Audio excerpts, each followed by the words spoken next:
your next Texas governor. Texas has the most thriving economy. There is too much on the line at this moment. Attorney General. Unfortunately, in this campaign, it's gotten negative. 38 U.S. House districts. And every single seat in the Texas legislature. It's Decision 2022. We're entering a new era with more seats up for grabs than ever before. Spectrum News Texas is your source for results. With crews across the state standing by live. And a dedicated team here in the newsroom analyzing the very latest. Live Decision 2022 coverage starts right now.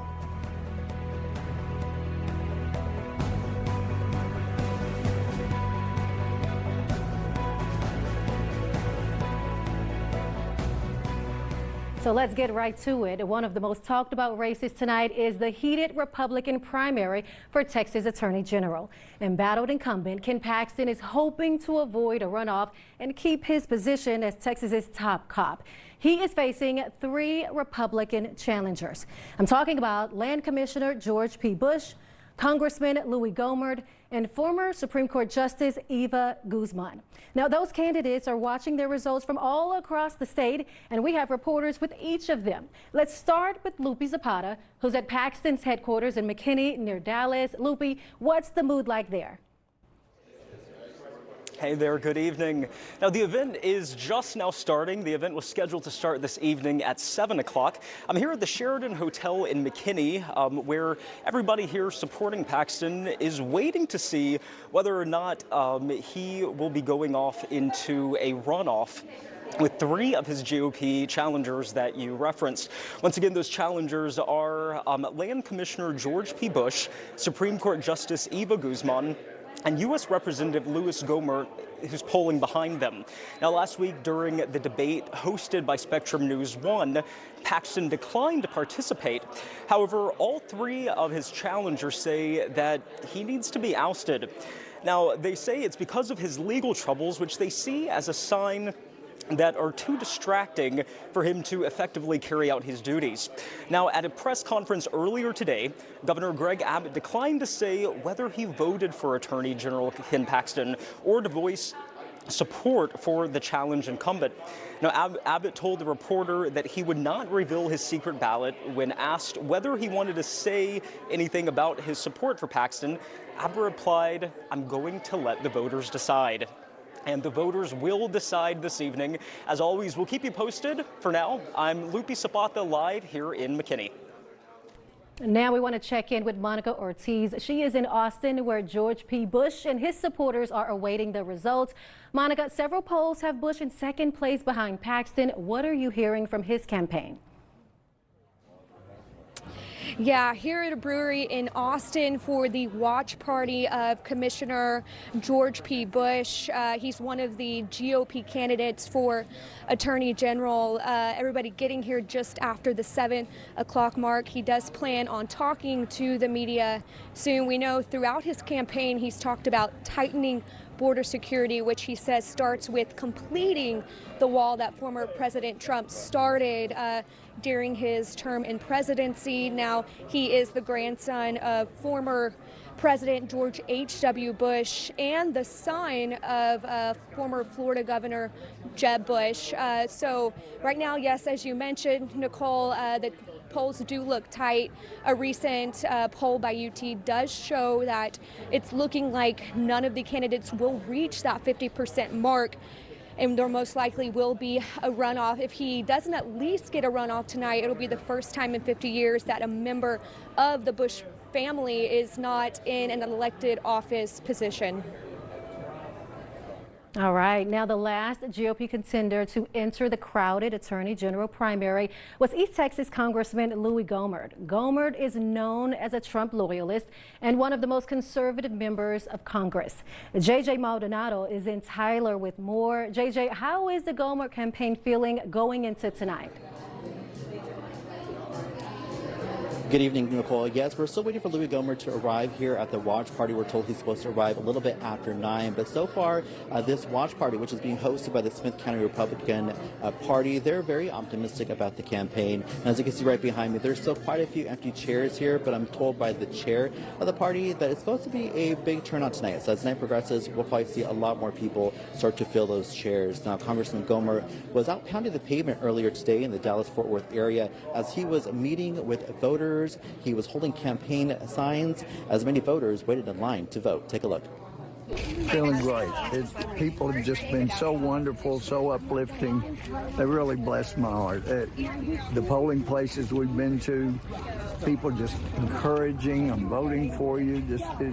It's really been wonderful. Nicole, as I mentioned before, I spoke with his campaign manager who tells me that Congressman Gohmert will be arriving a little bit after 9, and that's when we'll meet up with him once again and get his take on the evening. Reporting live here in Tyler, JJ Maldonado. Now, the other candidate in this race is former Supreme Court Justice Eva Guzman. During our Republican Attorney General primary debate Thursday, Guzman frequently sparred with George P. Bush. For 22 years, I have served the state of Texas upholding the Constitution and the rule of law. Integrity is what you do when no one is looking. What Commissioner Bush has done, what George has done, is lied to the people of Texas over and over again. Guzman is not hosting a campaign event, but is expected to speak later tonight. We'll be sure to bring you that live as it happens. Now, on the other side, Democrats are hosting a heated primary of their own. 5 candidates are vying for the party's nomination. Former ACLU lawyer Rochelle Garza, former Galveston Mayor Joe Jaworski, nationally known civil rights attorney Lee Merritt, Harris County Judge Mike Fields, and North Texas lawyer S. T-Bone Rayner. A lot happening just with this Attorney General race. We want to go to our political analysts now. They are at the desk with Brett Shipp, and we really want to talk about your thoughts about this particular race. So much here, a crowded race. Everyone's talking about Paxton, his legal troubles. Well, he had legal troubles in 2018, didn't have an effect in that race. What are your thoughts about tonight, Brett? Well, of course, everybody's talking about the Paxton race. It's his race to lose, and obviously everybody's predicting a runoff. We'll find out. I have to tell you, while you're over there furiously making the round robin, these guys over here are on their phones. They are digging around. Ted DeLisi on the right, the Republican, is over here saying, this is like Christmas for me. This is my Christmas. Ed Espinoza on the left. Guys, is this So we have a tiny little glimpse of what's going to happen tonight, because Bexar County early vote has just come in. And it shows Ken Paxton at 47, Eva Guzman at 20, and George Bush at 19. Okay. So look, this is one county out of 254. It's not a small county, it's a big county. Right? But early vote. But what this means is that exactly what we talked about when we had these candidates to debate here on Spectrum is that Paxton is in the 40s, sort of hunting around to see if he can get there. Is that a high 40? Do we expect that? 47 in Bexar County is a good number for Paxton. I think you know. Okay. The real question is George P. Bush under 20. That's a bad Guzman number for him. In second. So boy, I mean, you know, again, you don't want to say that the overall trend is set, Ed, because it's not. It's one county. It's a big county. Right. But boy, I think if you're Team Guzman, you have to think that is a good county for you tonight. So what you're looking at right now, when you get an early return like this, it's just early votes, it's one county, one big county, like you said. Is this a trend or is it an anomaly? And that's what we'll find out as more returns come in, as more early vote returns come in. The early vote could be a pretty good indicator, more so on the Democratic side, because they tend to vote more during early vote than Republicans do. But the early vote was relatively strong this year. And in fact, there were more votes cast during the early vote in 2022, still getting used to how to say that word, than there were in 2018, which is pretty remarkable given how anemic the turnout was at the beginning of this early vote period. I thought we were talking about 10%. You're saying that that's better than what we expected? Well, it's better compared to 2018. Okay. It's not good turnout overall. It's just relatively better than it was last time. It's not as bad. And we understand this. You know, primaries are relatively low turnout affairs, right? I mean, and then we can sort of go to the LBJ school and dry out about how terrible this is for democracy, but ultimately this is the Republicans are figuring out who they want to lead, and the Democrats are figuring out who they want to lead. The other sort of interesting tidbit to come out of Bexar County is that Abbott's number out of Bexar County was 74%. Now I'm going to say this, I think there was a lot of people on Team Abbott that were saying, we'd be happy with something in the mid-60s. There was a whole bunch of people running against us. They ran a bunch of money. They've got to be thrilled that Abbott's number is 74 in early voting. Remember, historically speaking, early voting was this thing that was sort of started in Bexar County and popularized in Bexar County. So it was the first county to have this. It's been historically a very strong early voting county. I'm expecting that number to be at least half of the total vote. So there is some trend. Again, we're not going to spike the ball in the end zone, right? We're just going to say it's a trend. 10 minutes after 7 o'clock. Yeah. How quickly will we expect this to become dynamic? I think that you will be hitting refresh if you're a political nerd like Ed and I, hitting refresh, and you'll be seeing early vote returns flood into the Secretary of State sites, into other websites.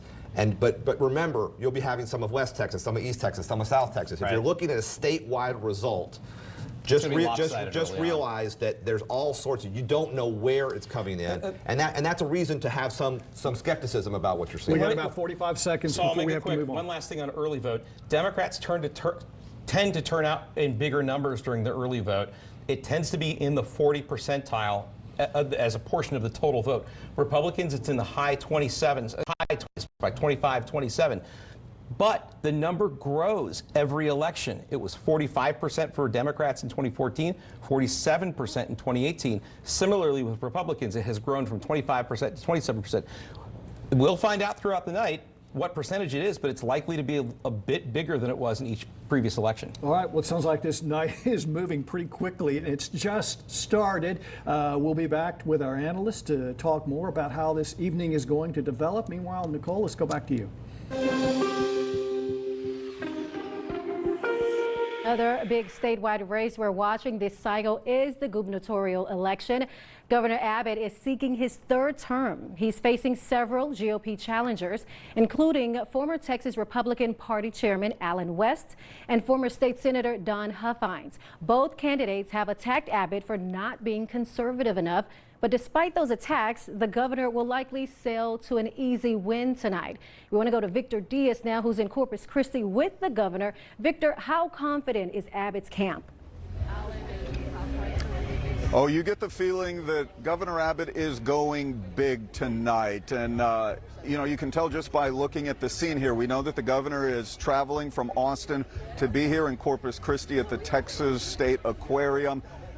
And he's setting the stage not only to celebrate the primary results, but to set the tone for his campaign leading to the November general election. We say setting the stage. Since we've talked to you last, he's set the stage in front of the USS Lexington with a whole bunch of trophies. Earlier today, the governor accepted the Governor's Cup Award. Yet again, it's presented to the state that leads the country with the most investment projects, and he talked about how business is bigger in Texas. Bottom line is this: Texas is far more than just a state. It has turned into an economic juggernaut. And for the governor, this platform is business as usual. Another big part of his platform, border security. And that's where his actions have come with many legal arguments from those affected. We've reached nearly the one-year anniversary of Operation Lone Star. We know that in January, an Austin judge ruled it unconstitutional. A recent survey showed that about half of the National Guard members surveyed are skeptical or frustrated with the operation. The governor has also been at odds with the Biden administration and local leaders over mask mandates, and he's pushed for the most restrictive abortion law this state has ever seen. The question is, do these conflicts, which also include critical race theory and transgender youth, do these conflicts make his re-election campaign vulnerable to an upset? Well, the numbers that we have seen so far say no. The most recent poll by the Dallas Morning News and UT Tyler shows that 60% of registered voters plan to support Abbott in the GOP primary. No other candidate polled more than double digits, his closest challenger being former Representative Allen West. Now, keep in mind, 15% of the respondents to these polls said they were undecided. So it may be interesting to see how those undecided votes break down, but the reality is that it looks like it will be hard for anyone to keep Governor Abbott from reaching the 50% necessary needed to avoid a runoff. We're standing by for the governor's arrival and his remarks, and we'll bring you more of that later tonight. For now, we are in Corpus Christi. Nicole, back to you. Thanks so much, Victor. We do have some early numbers in, and I want to show you those numbers right now. We're talking about the governor's race and those early numbers on the Republican side. You can see, as Victor was talking about, right now with only 3% of precincts reporting. I got to say that these are early numbers. It's going to be a long night. But right now you can see Greg Abbott has 70% of the votes, followed by Don Huffines. On the Democratic side, I want to show you what's happening there. Right now, with 3% of districts reporting, Beto O'Rourke is in the lead with 92% of the votes right now, followed by Joy Diaz. It's a wide margin between Beto O'Rourke and his other contenders. So that's something we want to make you aware of. Speaking of Beto O'Rourke, the former congressman and once presidential hopeful is expecting an easy win of his own. Other candidates in that primary include longtime journalist Joy Diaz, retired Navy Reserve Captain Rich Wakeland, and automobile executive Michael Cooper. Now, John Salazar is covering that race in Fort Worth. John, what are you hearing from the likely Democratic nominee? Well, I can tell you that lots of people are here wearing their Beto shirts. They've got lots of signs and lots of supporters. And we're only moments away from Beto O'Rourke making an appearance here in downtown Fort Worth. Now, keep in mind that he does look like he will be the shoo-in for the Democratic Party. He wants to start the momentum tonight to carry him into the November election so he can take on the governor if the governor wins expectedly that primary race. Now, some of the things that Beto has been talking about as he zigzags back and forth across the state. He wants to have affordable health care. He wants to see more money in public schools. He even wants to legalize marijuana. And when it comes to immigration, he believes the asylum process must work at the federal level. But he does want to have more border security down in certain regions that may need it for some of the illegal crossings. So there behind me, you see all the supporters waiting on Beto to take the stage. And as soon as we do, we'll make sure to take it back to you in the studio. Nicole? All right. Thanks so much, John. We are